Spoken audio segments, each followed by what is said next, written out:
येणाऱ्या जनगणनेत आदिवासी धर्म नोंदवा. 2 ऑगस्ट रोजी आदिवासी धर्मचिंतन परिषदेचे आयोजन. परिषद आहे ही आणि ही आपल्या यवतमाळ जिल्ह्यात पहिल्यांदाच होत आहे. पण देशाच्या लेवलला आदिवासी गेल्या 25 वर्षापासून सिरियसली विचार करत आहे की धर्म कोड जे आहे त्याच्यामध्ये आदिवासी हा शब्द 7व्या नंबरला टाकायला पाहिजे. कारण इथं 4-5 धर्म कोड आहेत, ते जाती जे आहेत ते फारच कमी संख्येने आहेत. आमची एवढी संख्या असताना का नाही ते असावं, आणि म्हणून 2 ऑगस्टला आपण ती मीटिंग ठेवलेली आहे. आणि ब्रिटिश काळात होतं पण देश स्वातंत्र्य झाल्याचं नाही याचं आम्हाला दुःख आहे, म्हणून ते झालंच पाहिजे अशी आमची भूमिका आहे. आणि आता वेळ तर पुष्कळ गेलेली आहे, पण आता फरवरी 2027ला जे आता जनगणना होणार आहे ते धर्माची होणार आहे. तर त्याच्यामध्ये आम्ही सर्व आदिवासी बांधवांना विनंती करणार आहोत की 7वं जे आहे ते इतर कोणत्या धर्म टाकतात ते त्याच्यामध्ये आदिवासी धर्म टाकला तर आपली संख्या काउंट होऊ शकते. पुढच्या मोठ्या काउंट झाली तर मग आपल्याला आदिवासी कोड नंतर मिळू शकते.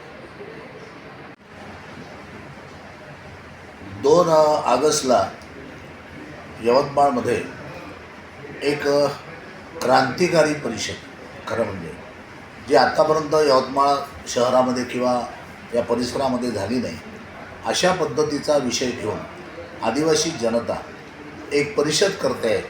त्याचं नाव आहे आदिवासी धर्मचिंतन परिषद. आणि ही परिषद पूर्ण देशासाठी एक दिशादर्शक असेल. कारण या परिषदेमध्ये आदिवासी माणसं आपल्या धर्माचा शोध घेणार आहेत. कारण आत्तापर्यंत आदिवासींना कुठल्याही धर्मसंस्थेमध्ये निगडीत केलेलं नाही. जो आला तो आपापल्याकडे तो आदिवासींना पळवून घेऊन चालला. आणि आदिवासींमध्ये फूट पाडण्याचे काम डिलिस्टिंगच्या निमित्तानं काही लोक करत आहेत. आणि म्हणून सगळ्या भारतातल्या आदिवासींनी ठरवलं की आता आपल्याला आपला धर्म आणि तो सर्वांना चालेल असा तो म्हणजे आदिवासी धर्म. आणि या आदिवासी धर्माची नोंद येणाऱ्या जनगणनेमध्ये जो फरवरी 27पासून सुरू होत आहे त्या जनगणनेमध्ये भारतातला समग्र आदिवासी हा आदिवासी धर्माची नोंद करणार आहे. आणि आदिवासी धर्माची नोंद झाल्याबरोबर म्हणजे 13 ते 14 करोड लोक भारतातले जेव्हा आदिवासी धर्म म्हणून पुढे येतील तेव्हा खऱ्या अर्थानं आदिवासींचं स्वावलंबन, आदिवासीची अस्मिता, आदिवासींचा कल्चर आणि आदिवासींचा एकूणच स्वाभिमान जो आहे तो या निमित्तानं जागृत होणार आहे. आणि तो खऱ्या अर्थानं ताठमानाने आपल्या धर्माचं तो पालन करेल. आणि आदिवासीचा धर्म काय? आदिवासींचा धर्म हा कुठला दैववादी नाही आहे, कुठला ईश्वरवादी नाही आहे. आदिवासीचा धर्म हा निसर्गवादी आहे. आणि म्हणून आदिवासींच्या खरं म्हणजे इंग्रजांनी आदिवासींची जेव्हा काउंट केली, म्हणजे इंग्रजाच्या काळामध्ये जेव्हा जनगणना होत होती त्यात त्याने एक शब्द जाणीवपूर्वक वापरला आहे आदिवासींकरता. तो वापरला आहे ॲनिमिस्ट. आणि ॲनिमिस्ट हा शब्द असा आहे आदिवासींसाठी की ॲनिमिस्ट म्हणजे सर्व निसर्गामध्ये, निसर्गातल्या प्रत्येक घटकांमध्ये, तो दगड असेल, झाड असेल, पशु असेल, पक्षी असेल, नदी असेल, नाले असतील, या सगळ्यांमध्ये जीव आहे. जीव म्हणजे एनर्जी आहे. एनर्जी एक तत्व आहे आणि हे तत्व या सगळ्यांमध्ये आहे.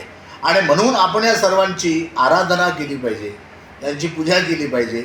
ही एक भाबडी कल्पना आदिवासींमध्ये आहे. आणि म्हणून आदिवासी खऱ्या अर्थानं निसर्गपूजक, निसर्गाची पूजा करणारा आहे. आणि निसर्ग केंद्रित हा आदिवासींचा धर्म आहे. आणि त्यामुळे या धर्माला भविष्यामध्ये फार मोठं पाठबळ मिळेल. आणि या धर्माचे नवीन तत्त्वज्ञान जगासमोर या निमित्तानं येईल. कारण ते येण्याची गरज आहे. नाही तर आता अलीकडे काही लोक आम्हाला हिंदू करतायत, काही लोक आम्हाला वनवासी करतायत, काही लोक आम्हाला ख्रिश्चन करतायत, काही लोक मुसलमान करत आहेत. आपापल्या धर्मामध्ये ओढून घेऊन चाललेले आहे. आणि मग आदिवासींचं अस्तित्व संपायला लागलं आहे. आणि म्हणून आदिवासींचं अस्तित्व टिकवायचं असेल तर आदिवासींनी आपला स्वतंत्र धर्म, आदिवासी धर्म याची निर्मिती करण्याची अत्यंत गरज आहे. आणि त्याची सुरुवात आम्ही यवतमाळमध्ये मोघे साहेबांच्या नेतृत्वामध्ये इथे होत आहे. तेव्हा आपण सर्वांनी त्याला सहकार्य करावं एवढी मी आपल्याला विनंती करतो.